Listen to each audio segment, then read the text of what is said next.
Now we get to explore some of the drawbacks of the digital asset of cryptocurrency. Previously, it was mentioned how cryptocurrency is a one-of-a-kind digital currency without likeness, because not many payments nowadays are without the involvement of a third-party, low-risk payment, little or no fraud cases, and most of all, universal in its usage. However, considering the online nature of cryptocurrency, there are many appalling flaws that come with it. There are four major setbacks concerning cryptocurrency.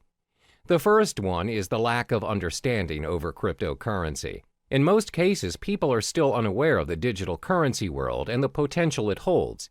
This is very similar to when the usage of credit cards first became available, and the reception towards them was fairly similar to that of cryptocurrency. Back then, people wouldn't even think that paying things using a mere card is possible. What's more, using a whole new digital currency. Because it is different and it doesn't involve cash directly, people shy away from it and constantly doubt its effectiveness. Additionally, it involves online access to make it work. The idea of paying for things or transferring money online is convenient to some, but most are still skeptical about it. In order to make cryptocurrency acceptable around us, the people need to be educated about it to be able to include it in their daily lives. One way to do this is through networking, but the fact is there are not many places online where people can learn about it. The effort to learn a whole new world of currency requires a lot of time and energy. Most would think it's not worth their time because it's not commonly known anyway. Even though some businesses are accepting bitcoins, the list is significantly small compared to traditional currencies. This is probably due to the lack of knowledgeable staff that understands the ways of digital currencies. Plus, they need to help educate their customers about it and how to use it for a smooth transaction. This again will take a longer time and effort to teach others. Another drawback of cryptocurrency would be its lack of protection and guarantee. In the case of traditional currency, there's a central bank that governs the authority on every nation's money. No higher authority can suddenly decide that they no longer want to use their country's currency to trade without protest and rejection. There are proceedings to follow, documents to file, approvals, and many other protocols to follow. However, that's not the case with our digital currency. There is no central bank who governs Bitcoin, which means no one can guarantee its minimum valuation. The value of Bitcoin, for example, will fall tremendously should a major group of merchants decide to just discard Bitcoins and leave the system.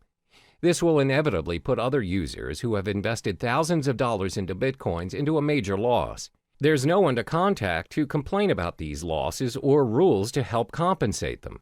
Thus, the decentralized system of Bitcoin is what we call a double-edged sword all on its own. The next disadvantage is its technical shortcomings. When online banking made its way into our lives, there's always a risk of sudden server failure, power shortages, and even hardware lags. If it happens and you ended up getting charged but didn't receive the online movie tickets or flight tickets, you can always call back the service provider or go to the physical bank instead and declare your case. Most of the cases, if you show evidence of your payment, you'll get proper compensation or feedback. But that's not how it works with cryptocurrency. First of all, this currency does not have a bank to negotiate and help you around. There's no fixed number that you could call and just ask for clarification. So if you bought your goods using Bitcoins, for example, and the merchant didn't send the items you purchased, there's nothing you can do to reverse the transaction or get a refund. You can't complain to the police or any relating authority for that matter. Similar to data corruption or virus infections, if your hard drive crashes and your wallet file is corrupted, your Bitcoin is lost forever. There's nothing you can do to restore it, and those coins will be orphaned in the system. The last major disadvantage of cryptocurrency would be because it is still developing. When things are still developing, it's prone to many risks.